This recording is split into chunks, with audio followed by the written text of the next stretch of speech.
C'est le premier réseau français associatif de financement et d'accompagnement des créateurs et repreneurs développeurs. C'est quand même depuis les années 2020 30 000 dossiers qui ont été financés, 50 000 emplois créés. En quoi IVTL accompagne les porteurs de projets ? On est une association, mais avant tout on s'appelle le réseau Initiative et l'objectif c'est de créer vraiment un club, c'est un peu ça qu'on essaye de faire au Sables d'Olonne pour qu'ils puissent se retrouver et grandir ensemble. Aujourd'hui, un créateur d'entreprise, c'est quelqu'un qui a parfois un problème d'apport, qui souffre très fréquemment de la solitude, qui n'a pas toutes les compétences non plus dans tous les domaines, et Dieu sait si on en demande quand même aux chefs d'entreprise, qui n'a pas forcément un réseau important. On les incite fortement, à travers le parrainage, à relever la tête, à regarder un peu l'environnement dans lequel ils sont, et à prendre de la hauteur sur les problèmes. Ça, c'est très important. Les porteurs de projets qui viennent et qui nous disent on n'a pas d'apport, c'est notre rôle. On veut vraiment essayer d'aider ces jeunes porteurs de projets, c'est l'avenir aussi du territoire, donc il faut les aider. Surtout, ne restez pas tout seul et isolé. C'est la meilleure façon de rester avec des œillères, de ne pas voir les dangers, les choses qui se passent autour. Il faut vraiment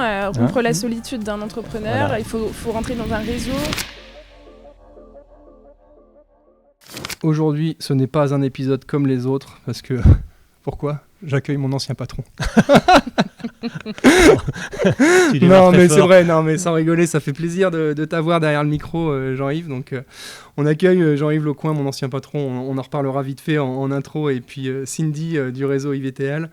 Tout de suite, je pose sur la table le sujet du jour. Pourquoi vous êtes là ? Tout simplement parce que vous faites partie du board IVTL. IVTL, c'est quoi ? C'est le réseau Initiative. Réseau Initiative, alors tous les porteurs de projets, les créateurs de projets devraient connaître ce nom, on y reviendra. C'est un réseau qui aide au financement et à l'accompagnement des porteurs de projets, mais pas que. Je vous laisserai présenter tout ça. Jean-Yves, toi, tu es oui, mon ancien patron, mais aussi un expert comptable fraîchement retraité, mais encore actif. Actif de loin quand même. De loin ? Oui. Mais j'ai toujours plaisir effectivement à revenir à IVTL, puisque la création d'entreprise, ça a été quand même 35 ans de ma vie. Ouais. Et donc forcément, j'ai encore la fibre. Et je suis toujours content de travailler avec Cindy en particulier sur les dossiers, puisque je m'occupe en particulier du suivi et puis du parrainage dans le cadre du trio que nous formons donc, avec Eric et Patricia. Ok. Cindy, toi, dis-nous ce que tu fais chez IVTL, et qu'est-ce que c'est que le réseau Initiative. T'as la parole, c'est à toi. Alors donc du coup moi je suis chargée d'accompagnement donc au réseau Initiative. J'accueille les nouveaux porteurs de projets. Alors moi particulièrement sur les Sables d'Olonne. Je les accompagne pour créer leurs projets, pour les préparer à pouvoir demander un prêt d'honneur auprès du réseau Initiative, et je les accompagne ensuite pendant 2 voire 3 ans après leur création d'entreprise. Moi, pour le coup, mon parcours m'aide bien dans ce nouveau rôle, puisque j'ai travaillé 10 ans en cabinet comptable et j'ai créé une entreprise. Donc je suis ravie de faire ce métier et d'aider maintenant les porteurs de projets à mon tour. Voilà. Ok, donc le prêt d'honneur, alors on va y revenir, mais le prêt d'honneur, c'est une des cordes que vous avez à votre arc, mais pas que. Complètement. En fait, déjà, le réseau Initiative, c'est du national. Là, on a une émanation locale chez nous qui s'appelle IVTL, si je ne me trompe pas. C'est ça. Anciennement, c'était comment avant ? IFCO, ouais. Pour Océan. Bref, il y avait un redispatchage territorial qui fait que maintenant c'est Terre et Littoral, mais bon, donc c'est géré par des antennes régionales, enfin pas régionales justement, mais locales, qui sont pas forcément au niveau des départements. Ça a été organisé sur quelle base d'ailleurs ? Je sais même pas. Vous savez pas ? Comment ça a été Pour moi, c'est politiquement parlant. Oui, c'est plutôt lié un peu à une émanation politique sur les territoires, si tu veux. Mais si on reprend l'historique, en fait, rapide, de l'association, puisque c'est une association, la fameuse loi 1901, comme on entend toujours le dire, c'est donc un réseau associatif de financement et d'accompagnement. C'est le premier réseau français associatif de financement et d'accompagnement des créateurs et repreneurs développeurs. C'est quand même, depuis les années 2020, 30 000... dossiers qui ont été financés, 50 000 emplois créés. Et en fait, cette association est née il y a déjà quelques temps, puisque c'était dans les années 70. Il y a 2 hommes qui ont créé la première association. C'est Jean-Pierre Worms, qui était un sociologue, et Jean-Philippe Mallet, qui était directeur de recherche à l'Institut de développement industriel. Partons du principe, et on en parlait déjà à l'époque, qu'on était sur une désindustrialisation, et on parlait évidemment du chômage à l'époque. Ouais. Et comme ils ne souhaitaient pas que ce soit une fatalité, ils ont créé la première association en se fondant sur les compétences locales pour dire, écoutez, par rapport à ce qu'on constate effectivement sur les territoires, eh bien, on va donner un coup de main aux créateurs. Ok, l'association a bien évolué, et notamment au niveau territoire local, on voit les chiffres de porteurs de projets ont quand même explosé sur les dernières années. Alors c'est non seulement une tendance nationale où l'entrepreneuriat a quand même un peu plus le vent en poupe que ça n'a pu l'être à une époque. Et puis il y a également un engouement territorial où chez nous, IVTL, l'ancrage territorial, on a quand même un flux migratoire assez fort et un développement de l'activité au global qui fait que l'activité, même si c'est une activité associative, vous venez de le citer, se porte bien pour vous. Très bien. Bon, alors, en quoi IVTL accompagne les porteurs de projets ? Quels sont... Il y a certes ce prêt d'honneur, il y a ces histoires de parrainage. Est-ce que vous pouvez un peu nous dire qu'est-ce que vous faites avec les porteurs de projets ? Alors, nous, concrètement, notre mission de base, c'est vraiment l'accompagnement du porteur de projet. Alors, il y a deux formes d'accompagnement. Il y a le prêt d'honneur à 0%, pour lequel, du coup, on monte tout un dossier avec le porteur de projet. On les accompagne, c'est mon rôle. Je les accompagne pour monter tout un dossier et être prêt pour passer, du coup, devant un comité d'agrément. Ce comité d'agrément, il est composé de bénévoles, du coup, comme Jean-Yves. Il y a des banquiers, il y a des cabinets comptables, donc comme toi, Olivier, qui peut venir au comité. C'est quand même une étape pour eux. Ils passent devant 10 personnes où ils doivent défendre leur dossier. Et nous, les bénévoles et les partenaires doivent dire oui, on peut leur prêter de l'argent, le dossier tient la route. Donc, c'est pas rien. Donc, on les prépare à tout ça, à préparer ce comité. Et puis ensuite, on les accompagne vraiment si le prêt est accepté et que le comité dit oui, est favorable au prêt d'honneur à 0%. On a vraiment cet accompagnement derrière. Et Jean-Yves pourra très bien en parler ensuite. On les accompagne sur des suivis collectifs, on crée un vrai réseau, on remet en place en ce moment un club des lauréats pour qu'ils puissent se retrouver, échanger. En fait, il faut vraiment expliquer qu'on est une association, mais avant tout, on s'appelle le Réseau Initiative. Et l'objectif, c'est de créer vraiment un club. C'est un peu ça qu'on essaye de faire au Sables d'Olonne pour qu'ils puissent se retrouver et grandir ensemble. C'est un peu l'idée. Alors, on le voit par rapport à ton discours, il y a plein de choses dans votre réseau. Il y a de l'humain, on va y revenir. Mais attardons-nous 2 minutes sur quand même ce produit d'appel, passez-moi le terme clé, qui est le prêt à taux zéro. Évidemment. Je vais être un petit peu taquin, mais c'est vrai que pendant des années, entre guillemets, on n'avait pas forcément systématiquement, ou peut-être moins qu'aujourd'hui, le réflexe réseau initiative, parce que quand les prêts étaient à 1%, on disait franchement un prêt à 1% ou à 0%, de toute façon peu importe. Complètement. Alors ça c'est occulté tout l'aspect humain et on y viendra, et accompagnement qui est très important. Oui. Mais justement aujourd'hui, et ma question est la suivante, est-ce que vous n'avez pas un petit peu le vent en poupe grâce au taux ? Évidemment, je pense. Je suis méchant. Non, clairement. Alors, tu as partiellement raison, François-Olivier. Mais il faut revenir peut-être au fondement un peu de la problématique des créateurs d'entreprise. Aujourd'hui, un créateur d'entreprise, c'est quelqu'un qui a parfois un problème d'apport. Donc ça, c'est l'aspect financier, qui a très souvent également, qui souffre très fréquemment de la solitude, c'est clair, qui n'a pas toutes les compétences non plus dans tous les domaines, et Dieu sait si on en demande quand même au chef d'entreprise, qui n'a pas forcément un réseau important. Donc tout ça fait qu'aujourd'hui, ce n'est pas simplement l'argent qui va attirer les créateurs dans le réseau.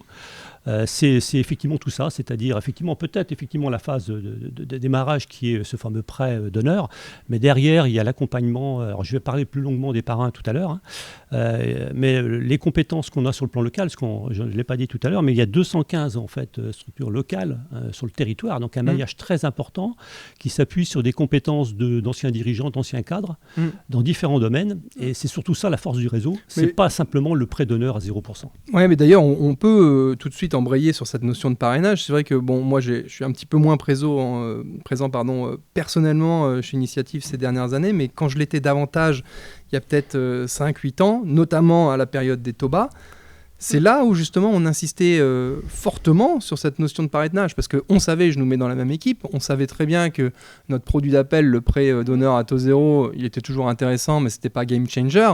Alors que par contre, avoir monsieur Intel qui était un spécialiste de la grande distribution et qui pouvait t'aider dans ton projet sur tel truc, ça c'était fort. Oui. Et donc c'est là-dessus, je pense, c'est peut-être d'ailleurs un mal pour un bien, c'est à cette période qu'on a quand même forcé sur cette histoire de parrainage, de maillage en termes de réseau, de compétences, pour justement non seulement apporter, on l'a vu, de l'argent aux porteurs de projet, mais aussi et surtout une aide en termes de compétences. C'est clair. Et aujourd'hui justement, au niveau du parrainage et des différents de l'accompagnement des porteurs de projets. Comment vous fonctionnez? Qu'est-ce que vous arrivez à faire pour eux à ce niveau-là? Alors, je peux peut-être reprendre un petit peu dans l'ordre des choses, comment la relation se fait avec les créateurs. Cindy, comme elle l'a fort justement dit, elle prépare les dossiers, elle les prépare également psychologiquement au comité. Ils passent en comité. En comité, on les incite fortement, lorsque effectivement le dossier a obtenu un accord, à aller vers un parrain. Et parfois, d'ailleurs, c'est une condition sine qua non. Parce que quand on sent effectivement qu'il y a des lacunes dans certains domaines, c'est pratiquement une obligation, alors même si c'est aujourd'hui plutôt une incitation plutôt qu'une obligation. C'est un engagement moral, quoi. Voilà. Tu as des exemples peut-être à nous citer justement qui te viennent à l'esprit de personnes où on disait... Des gens. Alors très souvent, les créateurs ont un manque sur la communication. La communication externe, parfois sur la gestion, il faut bien le dire. Très souvent. L'aspect financier, c'est pas toujours acquis, même si effectivement ils sont accompagnés par les experts comptables, mais les experts comptables n'ont pas vocation non plus à être en permanence dans l'entreprise, alors que le parrain peut être parfois un peu plus disponible. Il y a la stratégie aussi, qui est un domaine important. En fait, on les incite fortement, à travers le parrainage, à relever la tête, et à regarder un peu l'environnement dans lequel ils sont et à prendre de la hauteur sur les problèmes. Ça, c'est très important. Alors, il faut savoir aussi que dans les 3 mois en fait, de l'obtention du prêt d'honneur, avec Cindy, on organise une réunion en fait, de l'ensemble des lauréats entre guillemets de la période pour évoquer avec eux l'ensemble des problématiques qu'ils ont rencontrées déjà dans la phase de démarrage, très important. Les inciter également à se parler entre eux pour échanger sur les problèmes, parce que c'est vrai qu'il n'y a pas pire que de se sentir seul, et donc quand ils se rendent compte que les problèmes qu'ils ont, ils ne sont pas les seuls à les avoir. Souvent les mêmes. C'est extrêmement positif, et il ressort toujours des choses très intéressantes. Non, mais l'aspect psychologie n'est pas un gros mot. Si les psys existent, c'est parce que justement la parole est salvatrice. C'est ça. Ouais. On en profite pour leur parler également des ateliers, parce qu'en fait on a mis en place, alors ça fait maintenant 1 an et demi, donc c'était avant ton arrivée, Cindy, quand j'avais mis en place des ateliers en fait, en particulier dans différents domaines. Alors ça se passe en général le lundi matin, parce que très souvent les disponibilités se situent à ce niveau-là. Donc les ateliers qui sont des ateliers soit tableau de bord, soit communication, réseau, il y a différents... On peut peut-être en parler. Oui, j'y viens. Animé par des bénévoles. C'est animé par les bénévoles. Oui. Je reviendrai d'ailleurs sur les bénévoles. Il n'y a pas 2 catégories de bénévoles, mais il y a des bénévoles qui sont plutôt orientés parrain, d'autres qui sont plutôt orientés comité. Parfois les deux. Donc on a des bénévoles effectivement qui ont des compétences, qui ont également de la pédagogie et qui peuvent effectivement donner de leur temps dans le cadre d'ateliers qui permettent de compléter un peu les compétences que n'ont pas toujours nos créateurs. Oui, c'est ça. Là, les derniers ateliers, on avait par exemple les réseaux sociaux, on avait Canva, on avait la page Google My Business, on avait suivre son tableau de bord. On essaye d'inciter les porteurs de projets. Alors, je le fais beaucoup au premier rendez-vous. Je leur explique qu'en fait, la gestion d'une entreprise, il ne faut pas attendre 1 an d'avoir le bilan avec son cabinet comptable pour pouvoir suivre et savoir... où on est financièrement chaque mois dans son entreprise. Il faut faire un tableau de bord, il faut qu'ils le suivent régulièrement. En fait, j'ai tendance à leur dire ne comptez pas que sur votre comptable, parce que c'est à vous de gérer votre entreprise et de prendre les décisions au bon moment. Souvent, 1 an, c'est trop tard pour se rendre compte si ça va mal. Donc voilà, on fait des ateliers, suivre son tableau de bord, Jean-Yves en fait. On a comprendre son bilan, comprendre les états financiers, en fait, savoir tu parler à viens de son le dire, banquier. le terme clé, c'est comprendre. C'est-à-dire qu'en fait, on le lit partout et on est bien conscient, il faut un tableau de bord. Oui. Le seul problème, c'est qu'il y a 2 choses. D'une part, la plupart sont incapables de le construire tout seul, et c'est bien normal. Et d'autre part, s'il y en a certains qui ont la chance d'en bénéficier, des fois, il faut avoir la lecture de texte qui va avec. Oui. Et justement, pour pouvoir prendre les bonnes décisions. Parce qu'en fait, des bonnes décisions, c'est des décisions éclairées. Oui, mais c'est comme le provisionnel. Quand moi je les vois au premier rendez-vous, certains me disent c'est mon comptable qui l'a bâti. Merci, Alors, tout seul bien, comme un grand. Voilà. c'est bien, mais du coup, quand je leur pose des questions, je vois que c'est dommage. Il faut comprendre son dossier, il faut comprendre son projet. C'est leur projet, c'est pas le projet du cabinet comptable. D'ailleurs, tu vois, tu sais quoi, je pense qu'on n'est pas trop mauvais au cabinet Bell Eden sur la conception de tableau de bord, et notamment, tu vois, tous ces aspects justification de chiffre d'affaires, où j'en ai marre de voir des prévisionnels où tu as un montant de chiffre d'affaires d'affaires qui est indiqué, on sait même pas de comment Exactement, il est composé et machin. Oui. Par contre, il y a un truc sur lequel on pourrait s'améliorer, c'est que trop souvent, il est envoyé quand même... en fait, je fais un rendez-vous en amont avec le porteur de projet pour collecter les infos et puis tout mettre bien et faire un truc propre. Ouais. Ah, j'ai pas le... Alors, c'est encore un rendez-vous en plus, mais un débrief de prévisionnel en disant voilà, le produit final il est là, normalement il est présentable, mais par contre c'est pas moi qui vais le présenter, c'est toi. Donc ce qu'on va faire, c'est que je vais te le présenter ensemble, un peu de la manière dont tu devras le présenter toi quand tu seras à ma place, tu vois. Alors je t'avoue qu'au premier rendez-vous, quand je les prépare au comité, alors je les aide à lire leur prévisionnel et quand ils passent leur comité, je leur dis 2-3 jours avant, relisez bien votre prévisionnel et si vous avez des questions, ça veut dire que c'est pas clair. Donc là, il faut contacter votre cabinet comptable. Il va vous expliquer les points où il y a besoin d'être éclairci. Et c'est pour moi très important. Souvent, ils me disent « Oh là là, mais s'il va y avoir des questions comptables au comité, je suis perdue. » Il y en a, ils stressent. Hein. Ah ouais, mais oui, c'est stressant. Mais en même temps, moi, je l'ai vécu en tant que porteuse de projet. C'est très stressant. On passe devant 10 personnes qui vont tout analyser puisqu'il y a tout corps de métier dans le comité.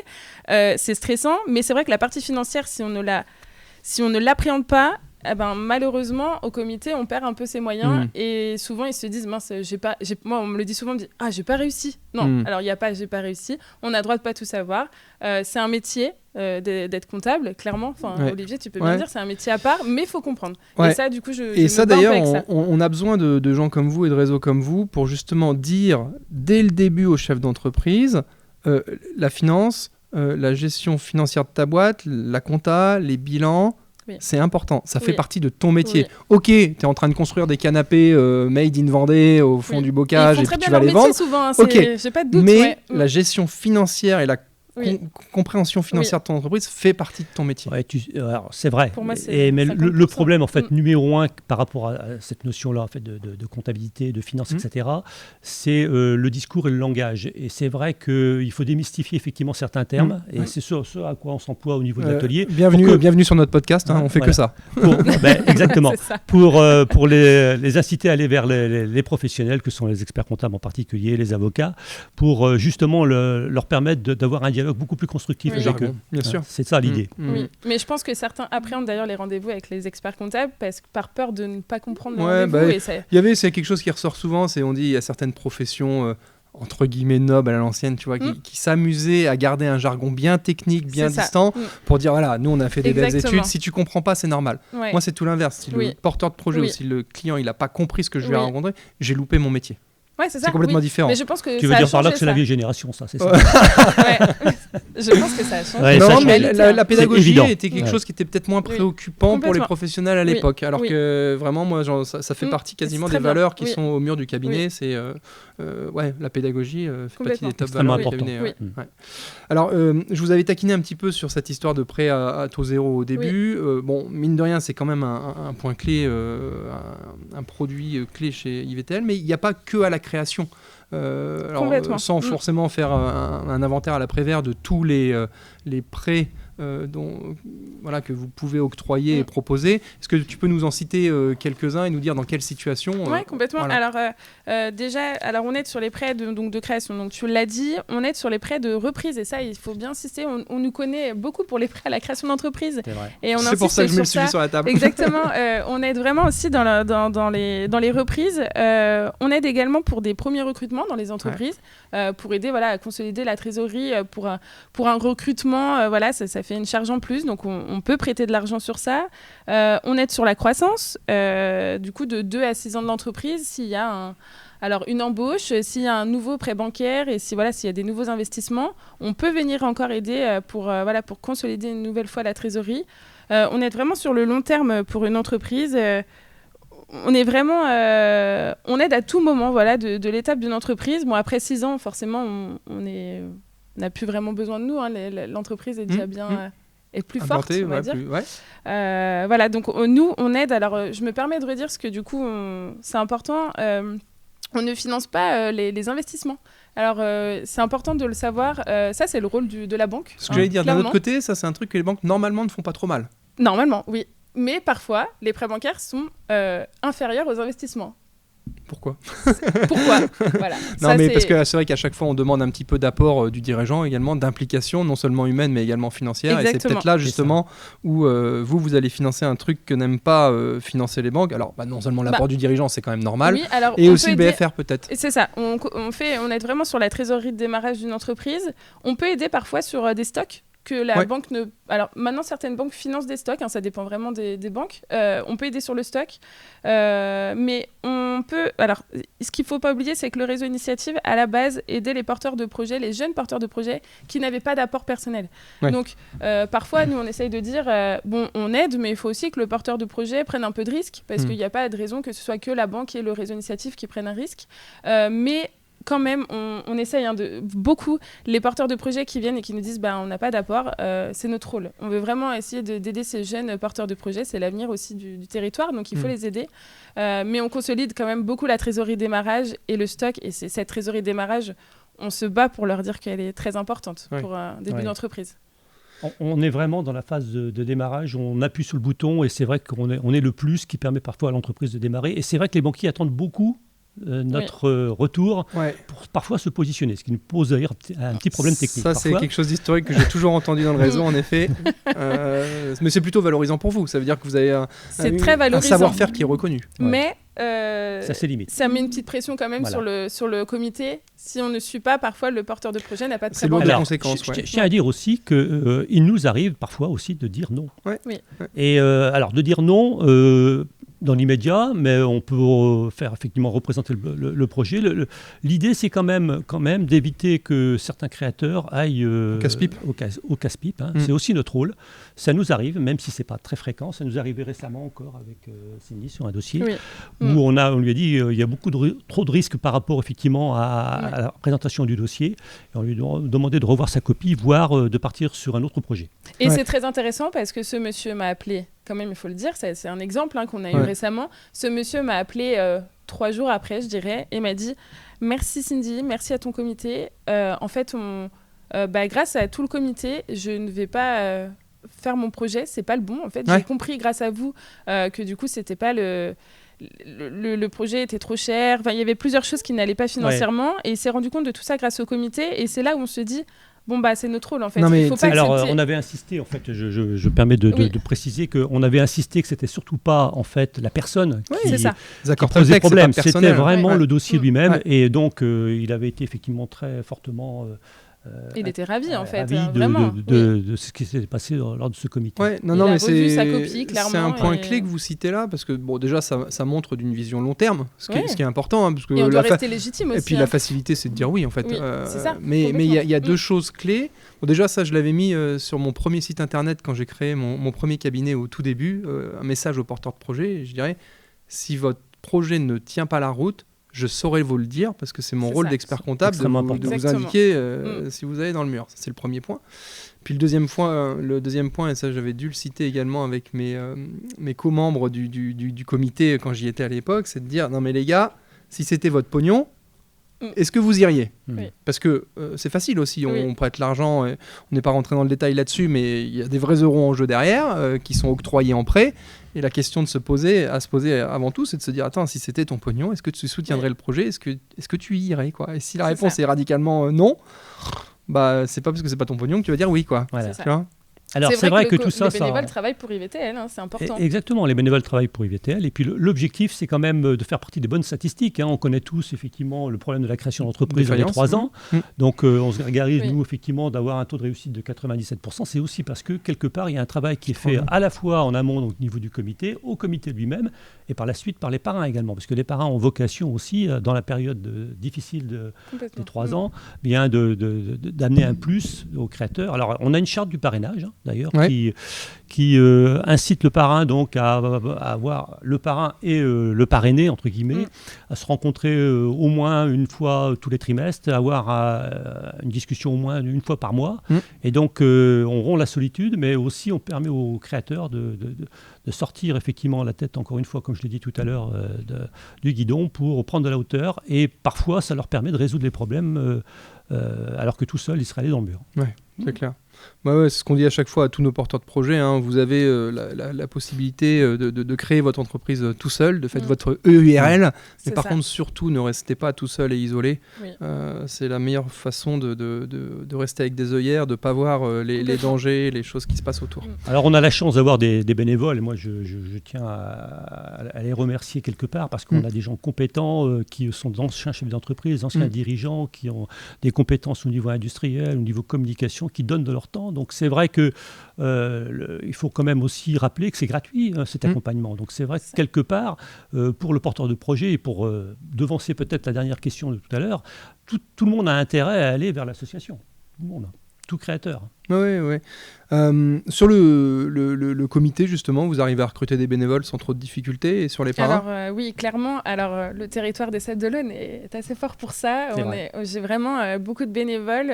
Quand je demande qui est disponible pour un comité, j'ai toujours plus de oui que de non. Donc, je suis obligée de dire à des gens ça sera pour la prochaine. Pour vous. Ouais, non, mais c'est trop bien. Et c'est très bien. Et c'est hyper agréable. Les parrains, j'ai une liste très longue de parrains qui est prêt à s'investir pour aider les porteurs de projets. C'était plus dur à une époque. Hein. Moi, quand j'y étais, les parrains, on arrivait à en trouver, mais tu vois, moi, j'avais ouvert justement une fois ma base de données clients et j'avais envoyé 10-15 mails ciblés en disant voilà, je fais partie du réseau.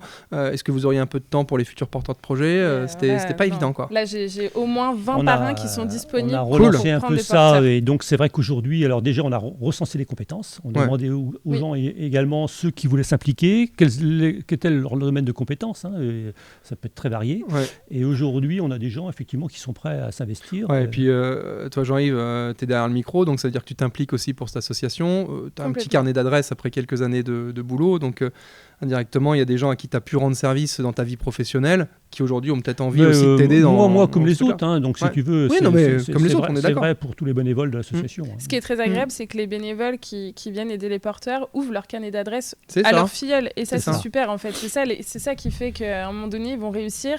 Parce qu'il y a vraiment des belles personnes dans nos bénévoles, des beaux entrepreneurs, et c'est vraiment top. Alors après, c'est vrai que la difficulté qu'on peut rencontrer au niveau du parrainage, c'est de savoir mettre une limite aussi, parce qu'il ne faut pas se comporter comme le gérant de fait. C'est ça. Il ne faut pas non plus se substituer aux autres conseils de l'entreprise, effectivement ne pas marcher sur les plates-bandes des uns et des autres. Et donc l'objectif, c'est bien de délimiter le rôle de chacun, et on y arrive assez bien. Je dirais qu'on n'a pas trop de couacs. Alors quand il y a un problème, on essaye de le résoudre, mais effectivement les conseils habituels de l'entreprise, on y renvoie systématiquement, mais ils ne peuvent pas être présents en permanence, et donc le parrain a vraiment un rôle à jouer à ce niveau-là. Impeccable. Et pour essayer justement de tenir le timing de notre épisode, et ça sera le dernier angle, la dernière question justement, est-ce que vous pouvez nous résumer ça et nous dire justement pourquoi tout chef d'entreprise qui a un projet de toute façon ne doit surtout pas passer à côté de votre accompagnement? Alors tout ce qu'on s'est dit, je pense.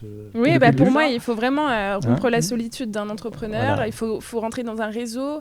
On est là pour aider sur le prêt d'honneur à 0%, et ça c'est très important pour un démarrage. On est là dans l'accompagnement, on a plein de bénévoles disponibles qui, eux, ont eu de l'aide et qui maintenant veulent la redonner. Donc il faut prendre tout ça. Tout est positif au réseau Initiative. Il faut le prendre. Un petit aparté justement, comme tu dis, tout est positif, et même s'il faut aussi aborder les moments durs, si jamais ça casse, justement, parlons-en 2 minutes. Oui, mais je voulais en parler. Dédramatisons, c'est pas si grave. C'est toujours dur mentalement et tout. Alors, il faut savoir que nos prêts, ils sont aussi garantis. On a une garantie BPI qui est négociée au niveau d'Initiative France. Tiens, d'ailleurs, j'étais en train justement de faire un épisode l'autre jour avec quelqu'un spécialisé là-dedans, en courtier, un certain Florent que vous connaissez peut-être. Très bien, qui fait partie de nos bénévoles. Voilà, et c'est vrai que la garantie BPI, elle a un sacré coût, en théorie. Oui. Tu vois, tu vas en tant que porteur de projet en direct avec la banque, et la banque te demande une garantie BPI, ça a un sacré coût, quoi. Complètement. Or vous, elle est cachée derrière. Oui, elle est cachée. Et donc elle n'est pas portée en termes de coût par le porteur de projet. Exactement. Mais pour autant, il en bénéficie. Donc c'est tout bénef. C'est tout à fait ça. C'est exactement ça. Et en fait, alors, ce qu'il faut se dire, c'est qu'en effet, si vraiment ça va mal déjà, au moment où ça va mal, moi, je leur dis tout le temps, créer un lien de confiance avec moi. Moi, tout ce que vous me dites, c'est OK, c'est confidentiel. Je peux faire venir des bénévoles et leur dire, attention, là, par exemple, Jean-Yves, tu peux aller aider ce porteur de projet parce que ça ne va pas très bien financièrement ou autre. On trouve toujours des solutions pour les aider. Si moralement, on voit que ça ne va pas, on a créé un partenariat maintenant avec l'APESA. C'est pas rien, hein. Du coup je suis sentinelle, maintenant je suis formée, je peux déclencher des alertes pour les porteurs de projets qui ne vont pas bien psychologiquement. Le but c'est vraiment de les sauver avant que ça aille très mal. Ouais. Voilà, ouais. c'est vraiment ça. Là aussi, on est sur une notion d'anticipation plus. Complètement. Alors, d'où mon suivi, du coup, parce que moi, je les suis, mais les porteurs de projets, alors, ils m'appellent ou ils m'appellent pas. Souvent, c'est dur de dire je vais pas bien, mon entreprise ne va pas bien. Donc, on discute, mais et finalement, on arrive à comprendre. D'où le nom de sentinelle que tu viens de citer. En fait, et puis le maître mot, c'est là aussi la communication. Ouais. Exactement. Et en fait, au fur et à mesure du rendez-vous, on voit qu'il y a un vrai problème ou que le porteur de projet ne va pas bien, et souvent parce qu'il est seul ou parce que l'entreprise ne va pas bien. Et en ce moment, ce n'est pas simple, clairement. Donc, du coup, on est sentinelle, on peut déclencher des alertes et il y a des psychologues qui viennent les soutenir et les aider. Et là, c'est notre rôle. Pour moi, c'est notre rôle de faire ça. On doit suivre nos porteurs de projets, on doit ressentir quand ça ne va pas. C'est aussi à eux de venir vers nous, hein, mais c'est notre rôle. On a des parrains, on a des bénévoles, on a plein de monde pour pouvoir les aider avant que ça aille trop mal. Alors, c'est vrai que parfois, effectivement, on les brusque un peu, hein, parce que quand on n'a pas de retour, parce que quand ça ne va pas bien... Tu fais l'autruche. Exactement. Tu mets la tête dans le sable et tu as du mal à partager tes problèmes. Et donc, on va au charbon et je pense qu'effectivement, on a dénoué un certain nombre de situations de ce fait. Et aujourd'hui, les gens, effectivement, nous en sont reconnaissants. Donc, c'est plutôt une satisfaction. C'est clair et ça me donne des idées pour des prochains épisodes où il faut absolument que je fasse venir quelqu'un de l'APESA et ou du CIP, Centre d'information et de prévention des entreprises. C'est des cas rares, malgré tout. Hein. Enfin, on a pas énormément. Non, tu veux dire, l'APESA, on y vient de plus sur en les plus porteurs de projets que vous accompagnez. Voilà. Ça va de pair avec les 97% que tu citais tout à l'heure. Oui. Mais ce serait quand même intéressant d'avoir un expert. Le titre est un peu bizarre pour un expert de la difficulté psychologique des entrepreneurs. C'est un sujet sérieux, mais qui mérite d'être sur la table, qui n'est pas tabou, d'être mis sur la table, qui n'est pas tabou. Il ne faut pas que ce soit tabou, c'est ça, c'est ça le sujet. Et pareil, un épisode également avec greffe du tribunal, ce serait pas mal, avec le tribunal de commerce, sur les difficultés d'entreprise. Souvent, on l'a fait intervenir à un de nos événements et c'était super. Tu vois, il est reproché souvent aux chefs d'entreprise, aux experts comptables justement, de ne pas intervenir suffisamment tôt dans les difficultés d'entreprise, de dire non mais vous venez nous voir maintenant au tribunal, il est beaucoup trop tard. Bon, déjà, c'est pas l'expert comptable qui va voir le tribunal, c'est avant tout le chef d'entreprise. C'est ça. Certes, on peut l'accompagner. Oui. Mais déjà, est-ce qu'on a l'info suffisamment tôt ? Est-ce que le client, l'entrepreneur accepte d'y aller ? Parce que moi, il y a quand même beaucoup de... Je ne sais pas dans ta carrière, il faut surtout effectivement le convaincre qu'on est rendu trop loin. Et ça, c'est difficile. Et ça, c'est par contre notre rôle, parfois, effectivement, de leur mettre effectivement les choses bien en face, parce que c'est parfois très souvent trop tard, effectivement. Donc, on a quand même un rôle à jouer, enfin, on avait, en ce qui me concernait, un rôle à jouer à ce niveau-là, je pense. Super. Merci beaucoup pour toutes ces infos. Je voudrais juste terminer par un petit mot, en fait, parce que tu as dit quel est l'intérêt, effectivement, d'aller vers le réseau. Il y avait une phrase qui avait été mise en avant par les deux créateurs d'origine, qui est toujours vraie. Cette phrase, c'est la suivante, c'est « Aidons ceux qui ont des idées, mais pas les moyens de les réaliser ». Voilà. J'ai failli rebondir tout à l'heure là-dessus, tu le disais, en effet, c'est qu'il y a des personnes qui sont des belles personnes humainement et en termes de projet, et qui malheureusement, en fait, n'auront pas un sou dans la poche, et la société, les banques, vont pas leur laisser leur chance. Ça peut se comprendre et tout. L'idée d'origine, elle est toujours vraie aujourd'hui. Oui, c'est vrai qu'un manque d'apport peut faire qu'un projet n'existe jamais, complètement. Trop cool. Et ça sera le mot de la fin. Merci beaucoup pour votre témoignage. Merci à toi. Merci Olivier, merci de nous avoir reçus. Rendez-vous au prochain comité. Voilà. Oui, avec plaisir. N'hésitez pas à contacter Cindy. Ça marche. Merci. Allez, bonne fin de journée à tous. Si l'épisode vous a plu, abonnez-vous, mettez plein de likes, des pouces. Et puis, je vous dis à la prochaine. Merci, salut.